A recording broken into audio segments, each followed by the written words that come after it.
오늘 은혜 받으실 하나님의 말씀은 신약성경 누가복음 1장 39절로 56절에 기록된 말씀, 신약성경 87쪽에 있습니다.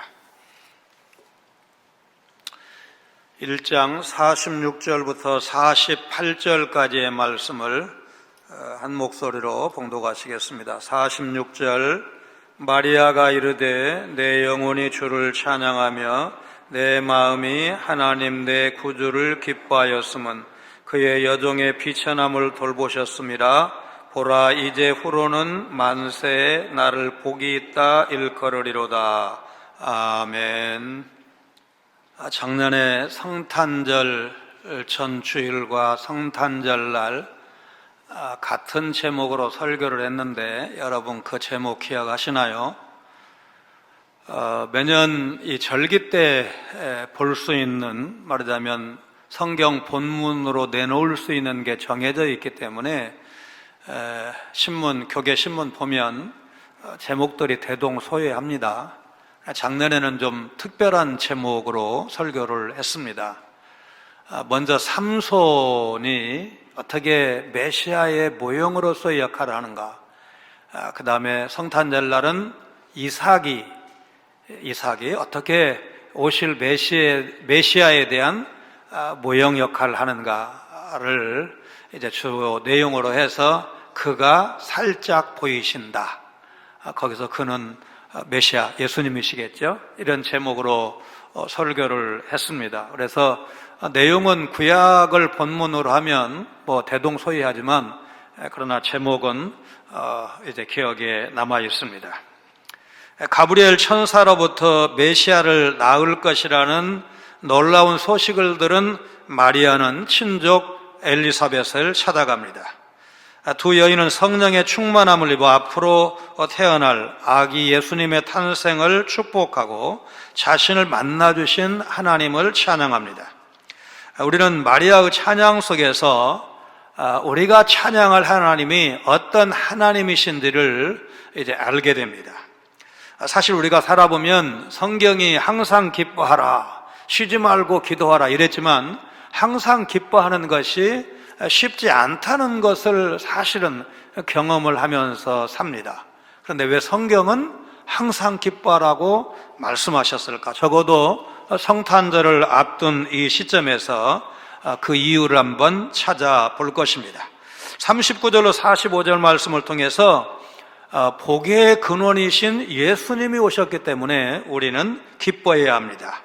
39절로 40절입니다. 이때에 마리아가 일어나 빨리 산골로 가서 유대 한 동네에 이르러 사가랴의 집에 들어가 엘리사벳에게 문안하니, 아들을 낳을 것이라는 천사의 수태 고지를 받은 마리아가 친척 엘리사벳을 방문을 합니다. 마태복음 1장 23절에 보라, 처녀가 잉태하여 아들을 낳을 것이요 그의 이름은 임마누엘이라 하리라 하셨으니 이를 번역한즉 하나님이 우리와 함께 계시다 함이라.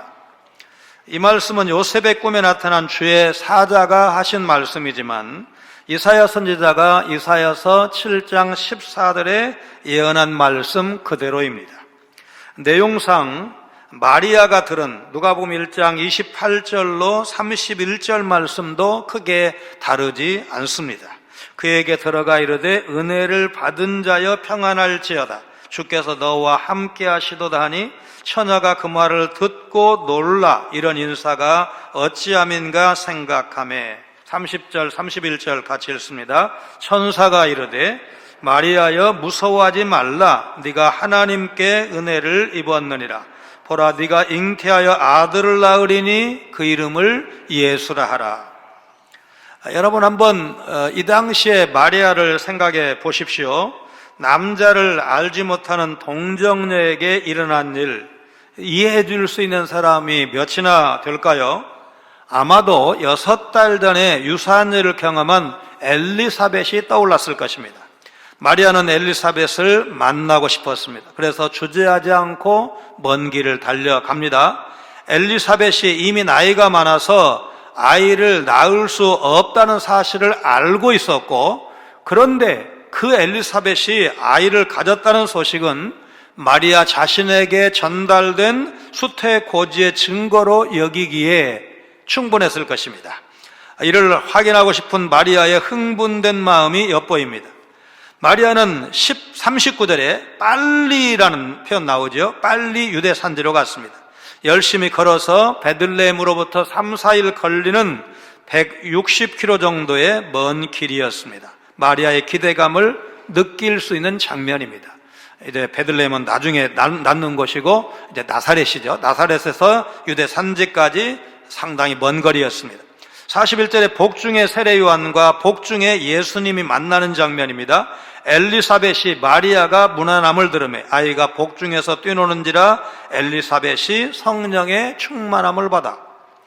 여기 뛰놀다 라고 번역된 말은 기쁨에 겨워 뛰놀다, 그런 의미입니다. 아직 태중에 있던 세례 요한이 예수님을 잉태한 어머니 마리아를 알아본 것입니다. 마리아의 문안을 받은 엘리사벳보다 복중의 요한이 먼저 마리아가 온 것을 알아봤다고 했습니다.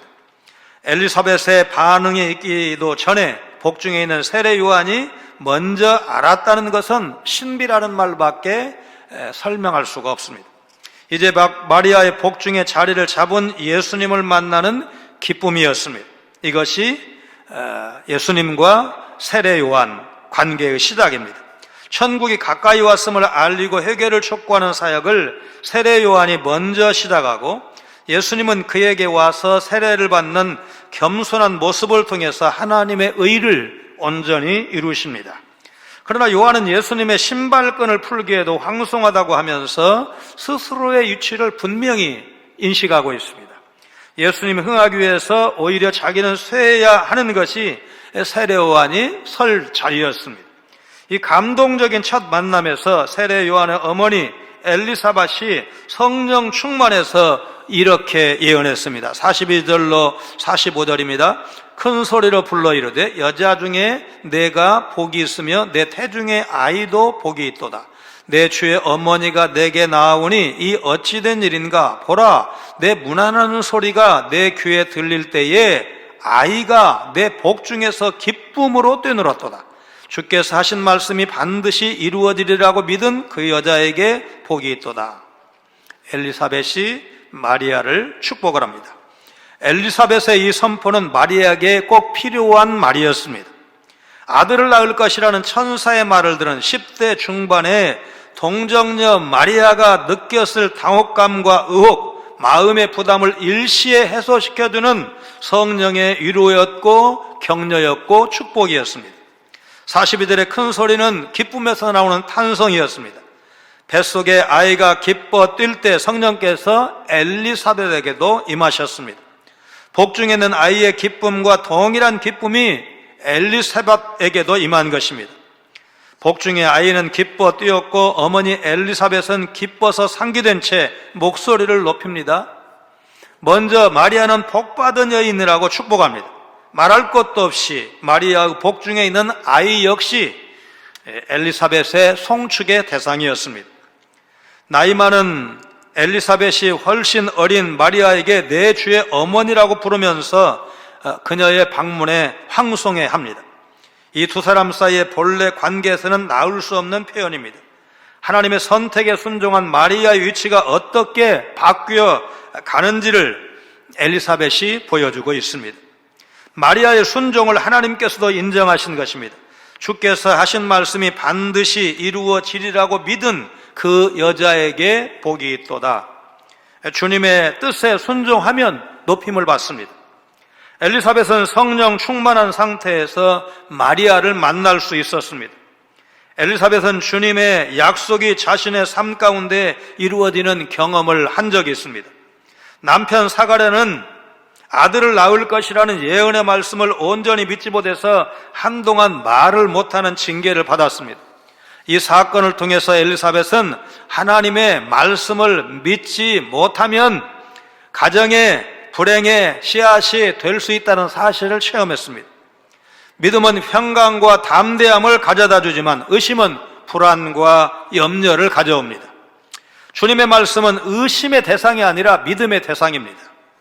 말씀을 믿을 때 임하는 성경에서 말하는 의미의 복은 임마누엘의 삶을 누리는 것입니다. 왜냐하면 하나님이 곧 복의 근원이시기 때문에 그렇습니다. 임마누엘은 우리에게 주신 말씀을 믿음으로 받아들일 때 시작되는 겁니다. 마리아는 은혜를 받은 자여 평안할지어다, 네가 하나님께 은혜를 얻었느니라 주님의 약속을 신뢰했고 엘리사벳의 말처럼 복 있는 사람이 되었습니다. 나니아 연대기의 작가 C.S. 루이스는 전능하신 예수님이 육신을 입고 세상에 내려오셨을 뿐 아니라 십자가에 달려 돌아가셔야 했던 이유에 대해서 이렇게 썼습니다. 예수님이 인간 속으로 오셨다는 것은 자신이 창조한 자연의 가장 깊은 바닥, 뿌리까지 내려오셨다는 뜻이기도 합니다. 생명을 통해 다시 씨를 뿌리는 식물을 생각해 보십시오. 아무리 아름답게 자란 식물이라 하더라도 결국 하찮게 보이는, 때로는 죽어 있는 것 같은 씨를 뿌려야 합니다. 그렇지 않으면 거기서 생명이 끝나고 맙니다. 동물도 마찬가지입니다. 가장 어두운 엄마의 뱃속에서 생명이 잉태되어야 세상에 나올 수 있고 장성함으로 성인이 됩니다. 예수님이 왜 이 땅에 오셔야 했을까요? 우리에게 생명을 주기 위해선 가장 낮은 곳으로 오셔야 했기 때문입니다. 예수님이 왜 돌아가셔야 했을까요? 우리를 살리기 위해서 대신 죽어야 했기 때문입니다. 왜 부활하셔야 했을까요? 우리도 다시 태어날 수 있다는 사실을 믿게 하기 위해서였습니다. 예수님은 죄로 인해 하나님 앞에 죽어있는 우리를 살리기 위해 이 땅에 오셨습니다. 주님이 행하신 모든 기적과 희생, 부활까지도 우리를 향한 놀라운 사랑의 사명이었던 것입니다. 3년 가까이 시달린 코로나, 또 추위와 고물가로 시달리고 있는 오늘 우리는 무엇을 인해서 기뻐할 수가 있습니까? 우리는 하나님의 아들 예수님이 우리를 위해 이 땅에 오신 성탄절, 일주일 뒤에 성탄절이 있다는 사실 때문에 기뻐할 수 있습니다. 우리가 죄와 형벌에서 영원히 벗어나는 것, 의롭다함을 얻어서 하나님 나라인 천국에 어린 양 예수님의 신부로 들어가도록 보장된 것, 천국에서 의와 평강과 희락을 누리는 것, 날마다 성령의 인도와 충만하심 가운데 주의 사명을 감당하는 것, 이 모든 것이 예수께서 죄인들을 위해 이 땅에 오심으로 주어진 복인 것입니다. 마리아가 천사 가브리엘의 말을 듣고서 엘리사벳을 찾아갔을 때 엘리사벳의 복중에 있는 세례 요한은 마리아의 복중에 막 자리를 잡은 예수님 때문에 기쁨으로 뛰놀았습니다. 이 장면은 예수님이 이 땅에 오신 것이 얼마나 기쁘고 복된 일인 줄을 보여줌과 동시에 앞으로 세례 요한이 할 일을 미리 보여주는 것입니다. 예수님은 죄인인 우리를 구원하시기 위해서 이 땅에 오셨고 지옥 형벌을 받아야 할 죄인에게 이보다 더 기쁜 소식은 없는 것입니다. 이 한 주간 나를 죄와 사망에서 구원하시기 위해서 이 땅에 오신 예수님을 묵상하면서 한 주간을 보내시기를 바랍니다. 하나님의 독생 성자 예수님이 이 땅에 오신 의미를 깊이 묵상한다면 우리 삶의 정황이 좀 걱정거리, 염려거리, 환난 많아도 우리는 충분히 기뻐함 가운데, 소망 가운데 성탄절을 맞이할 수 있을 것입니다. 우리는 하나님의 언약을 성취하셨기 때문에 기뻐할 수 있습니다. 엘리사벳의 말을 들은 마리아는 매우 기뻐하며 전능하신 하나님이 행하신 일이라고, 큰 일을 행하셨다고 찬양했습니다. 46절로 48절입니다. 마리아가 이르되 내 영혼이 주를 찬양하며 내 마음이 하나님 내 구주를 기뻐하였음은 그의 여종의 비천함을 돌보셨습니다. 보라, 이제 후로는 만세 나를 복이 있다 일컬으리로다. 이제 그 기쁨이 마리아에게 옮겨졌습니다. 찬양이 나옵니다. 그녀는 자신의 영혼이 찬양한다고 고백을 합니다. 그냥 순서를 따라 생각 없이 부르는 노래가 아닙니다. 마음속에 세상 잡념으로 가득 차 있으면서도 입술로만 노래하는 습관적 종교인의 힘없는 노래가 아닙니다. 찬양은 영혼과 언어가 하나가 되었을 때 진정한 찬양이 되는 것입니다. 지금 마리아의 찬양은 글로 읽는 우리에게도 생생하게 다가옵니다. 매그니 피컷 찬가란 이름이 마리아의 찬가, 마리아의 송가 이렇게 신학자들이 이 단락을 이름을 붙이는 것은 매우 당연하다 할 것입니다. 마리아의 의심은 사라졌습니다. 부담감도 없어졌습니다. 온 존재가 자신을 택하신 하나님을 높이려는 일념에 사로잡혔습니다. 그녀의 존재가 주님을 기뻐합니다. 하나님을 기뻐하는 것이 인생의 목적인데 지금 마리아는 그 인생의 목적을 이루어 드리고 있습니다. 하나님의 돌보심에 대한 확고한 믿음을 고백합니다. 그녀는 스스로 비천한 존재라고 했습니다. 그런데 그 비천함을 하나님이 은혜로 돌보아 주셨습니다. 마리아는 이제 복받은 여인이 되었습니다. 엘리사벳의 예언을 그대로 믿고 받아들입니다. 마리아는 자신이 진정으로 복받은 여인이라고 선언을 합니다. 주의 뜻이 그대로 자신에게 이루어지기를 원한다고 고백했던 마리아가 이제 자신에게 선언된 복을 그대로 받아들입니다. 이것은 교만이 아니라 오히려 하나님의 말씀에 대한 절대 긍정이 있어야만 가능한 행동입니다. 49절 50절입니다. 능하신 이가 큰 일을 내게 행하셨으니 그 이름이 거룩하시며 긍휼하심이 두려워하는 자에게 대대로 이르는도다. 은혜 받은 마리아가 한 간증입니다. 마리아의 체험은 하나님의 성품을 드러내고 있습니다. 그녀는 수태고지와 엘리사벳의 예언을 통해 긍휼을 베푸시는 하나님을 체험했습니다. 하나님의 역사가 자신에게 임하자 그분의 거룩함을 제대로 인식하게 된 것입니다. 거룩함은 하나님의 본질 가운데 하나입니다. 하나님이 어린 소녀 마리아를 선택하셔서 그 삶 속에 역사하셨을 때 마리아는 하나님의 거룩하심을 느꼈습니다. 그 거룩함은 다가갈 수 없는 거리감이 아니라 그분을 두려워하는 자에게 오히려 긍휼을 베푸시고 다가오시는 사랑의 접근이었습니다.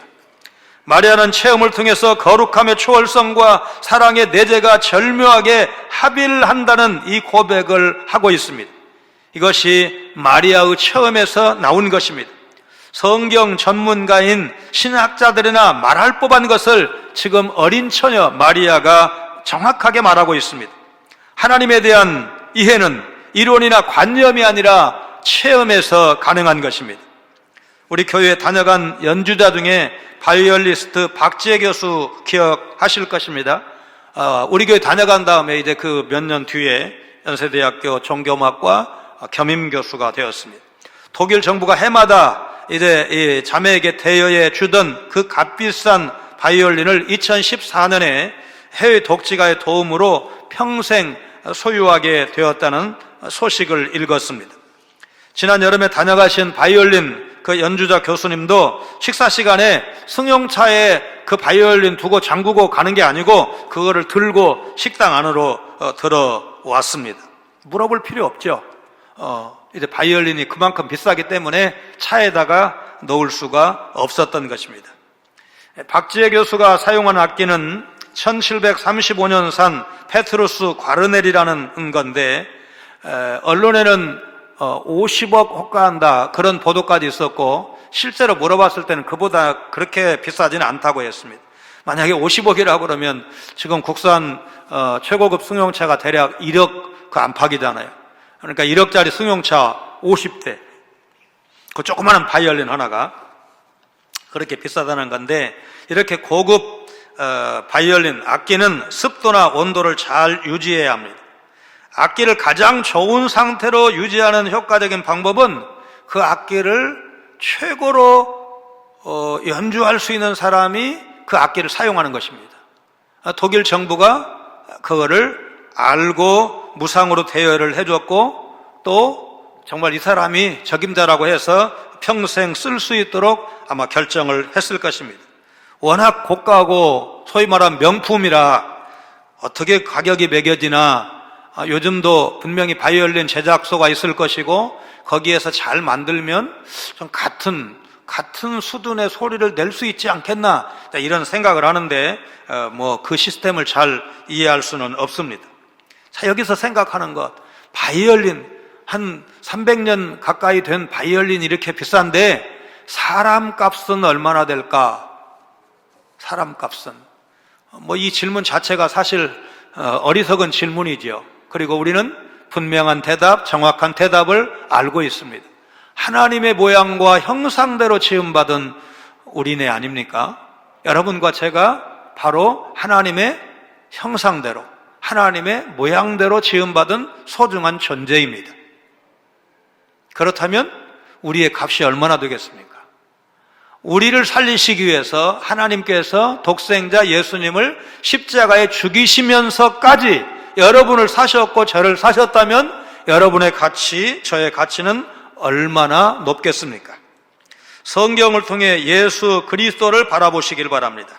하나님이 마리아에게 행하신 일은 단지 마리아 한 사람에게 복을 주신 것이 아니라 마리아에게서 태어날 예수 그리스도를 통해서 천하 만민에게 부어지는 최고의 복인 것입니다. 하나님은 이 땅을 긍휼히 여기시고 그래서 메시아 그리스도를 보내서 죄인들을 구원해 주시기로 약속하셨습니다.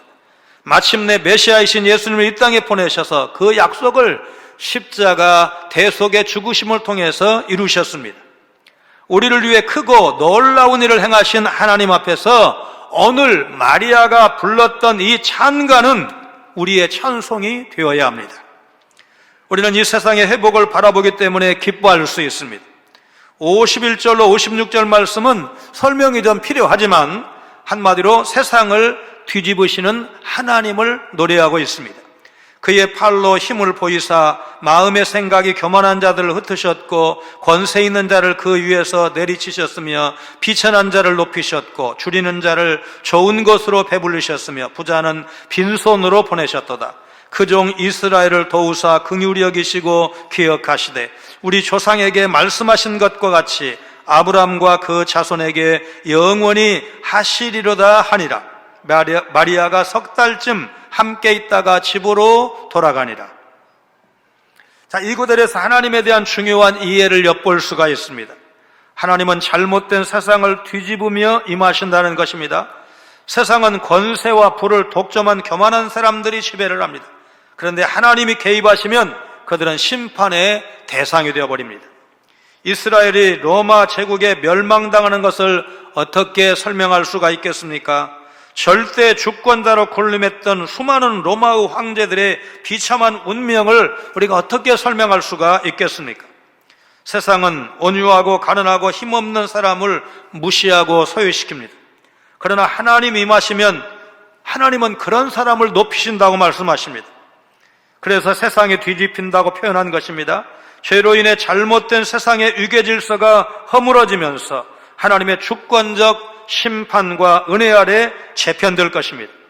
하나님은 교만한 자를 낮추시고 겸손한 자를 높이십니다. 은혜는 철저하게 아래로 흐릅니다. 이것이 바로 그리스도 예수를 통해 하나님이 하시려는 일이었습니다. 고린도전서 1장 27절로 29절 말씀 같이 읽습니다. 그러나 하나님께서 세상에 미련한 것들을 택하사 지혜 있는 자들을 부끄럽게 하려 하시고 세상에 약한 것들을 택하사 강한 것들을 부끄럽게 하려 하시며 하나님께서 세상에 천한 것들과 멸시받는 것들과 없는 것들을 택하사 있는 것들을 폐하려 하시나니 이는 아무 육체도 하나님 앞에서 자랑하지 못하게 하려 하심이라. 마지막 56절에 마리아가 엘리사벳과 석 달쯤 함께 있다가 집으로 돌아갔다고 했습니다. 그 기간에 두 분은 무슨 일 하면서 시간을 보냈을까요? 두 사람이 함께 보낸 석 달은 은혜의 시간이었고 두고두고 기억할 만한 아름다운 추억이었을 것입니다.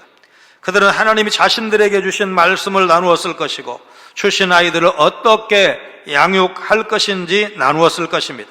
함께 기도하고 함께 찬양하고 함께 식사하고 함께 산책하면서 서로의 마음을 보듬고 서로의 믿음을 격려했을 것입니다. 그 시간은 하나님이 주신 선물이었고 복이었습니다. 왜냐하면 엘리사벳과 마리아가 앞으로 감당해야 할 일이 만만치 않았기 때문입니다. 세례 요한의 어머니로 사는 것 그리고 예수님의 어머니로 사는 것은 그리 만만한 일이 아니었을 것입니다. 30대 아들 죽는 것을 보고 그 이후 어머니의 삶이 어떠하셨을까? 하나님은 많은 일을 감당해야 할 이 여인들을 미리 만나게 하시고 교제하게 하심으로 격려하고 위로해 주신 것입니다. 지금 우리 곁에도 신앙의 여정을 함께하는 동역자들이 있습니다. 여러분, 하나님이 허락하신 교역자와의 만남, 구역 식구와의 만남, 당회원으로서의 만남, 교사와 학생의 만남, 회원 대 회원의 만남, 그 만남과 교제를 귀하게 여기시기를 바랍니다. 하나님은 우리가 외롭게 믿음의 길, 사명의 길 걷지 않도록 여러 동역자를 만나게 하셨습니다. 임직식 주간에 4분 장례식을 치렀습니다. 이제 담임 목사 기준으로 하면 아마 7번인가 8번 설교를 한 거죠. 그 다음에 오늘 광고에 나온 것처럼 어제 그제도 4번 설교해야 되는데 어저께는 11시에 이제 다른 교회 이전 예배 설교를 미리미리 약속을 했기 때문에 이제 3번 설교를 했습니다. 이제 우리 운구위원들 또 여단 찬양대 교역자들 다 이렇게 고생을 했는데 여러분, 그냥 목사는 쓰면은 설교가 술술 나오는 게 아닙니다. 특별히 장례식 설교는 볼 수 있는 본문이 한정되어 있습니다. 그래서 늘 고정 멤버, 운구위원들, 이제 찬양대원들이 같은 분들이니까 같은 얘기 안 하려고 아무래도 이제 고심을 하는데 그것도 목사에게는 상당히 힘든 일입니다.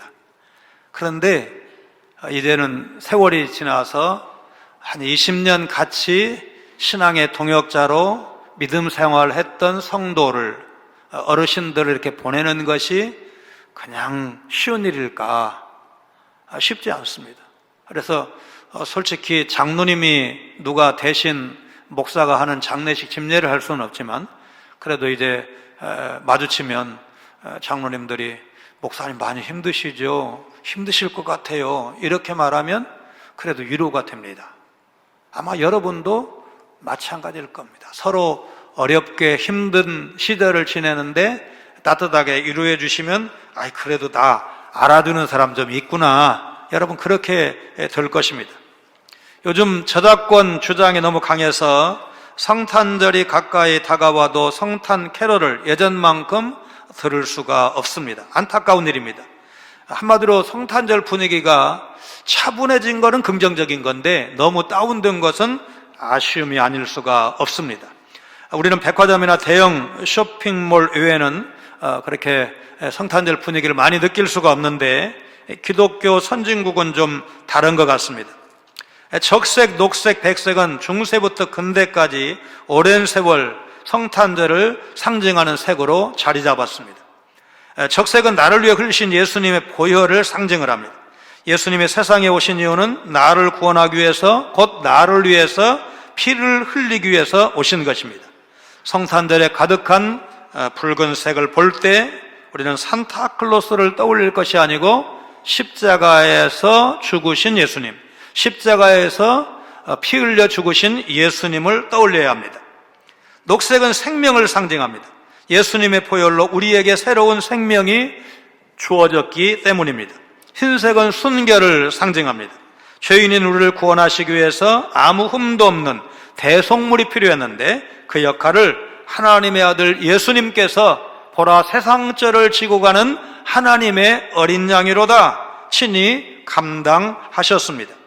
독일, 스위스 같은 나라들 성탄절 시즌의 거리를 가득 채우는 흰색과 녹색과 빨강은 세상의 즐거움과 환락을 위해서가 아니라 인간을 구원하기 위해 이 땅에 오신 위대한 아기 예수의 탄생과 희생을 기리기 위한 것입니다.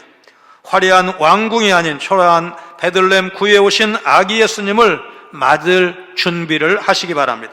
세상의 즐거움에 빠져서 참된 성탄의 정신을 잊지 않도록 정신을 차리시기를 바랍니다. 경건한 마음으로 성탄을 준비하면서 이웃을 예수님께로 초청하는 것이 우리가 오늘 성탄절을 기뻐할 또 다른 이유입니다. 심히 왜곡되고 변질된 세상을 바라볼 때 어떤 생각을 하십니까? 마리아는 예수님 이 땅에 오심으로 일어날 반전을 오늘 노래하고 있습니다.